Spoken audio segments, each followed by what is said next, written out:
Sziasztok! Ez egy kérdez-felelek videó lesz. Köszönjük a sok kérdést, amit írtatok, ezeket fogjuk megválaszolni Szotyival együtt. Kezdjük is! Az első kérdés az, hogy érzi magát Pötty a családban. Hát jól! Hát nagyon sok fura szokásom van, de csak egyet mondok el. Az, hogy mindig megharapom a gazdit, amikor ennyit akar nekem adni. Miben különbözünk Szotyival? Nekem sokkal sötétebb a színem. Hány évesek? Én körülbelül 3 hónapos vagyok, Szotyika meg 1 év 9 hónapos. Sziasztok, én Szotyi vagyok. Nekem kedvenc ételem az minden, főleg a paradicsom, Pöttynek pedig a tökmag és az uborka. Mi a kedvenc játékunk?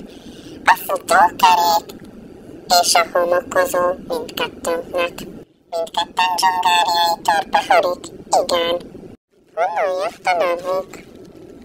Az én nevem onnan jött, hogy imádom a Szotyit, és már Szotyi színű vagyok. A Pötty neve pedig ugye Annától hoztuk el, és ők nevezték el Pöttynek.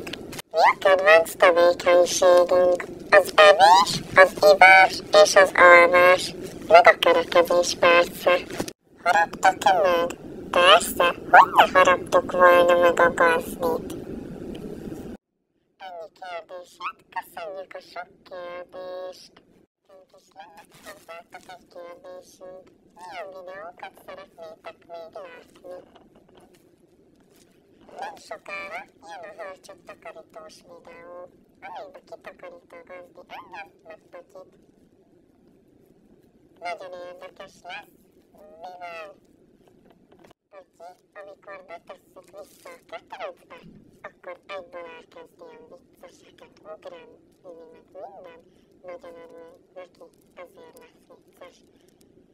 Na, de köszönjük, hogy végignéztétek ezt a videót.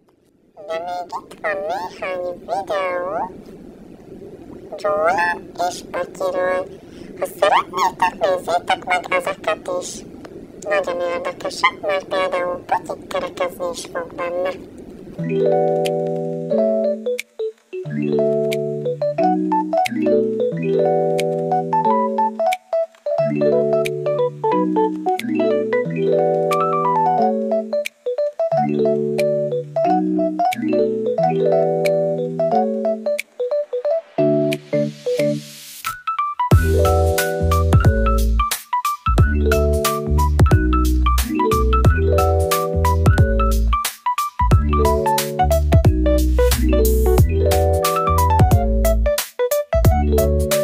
Na de sziasztok! Reméljük tetszett ez a videó.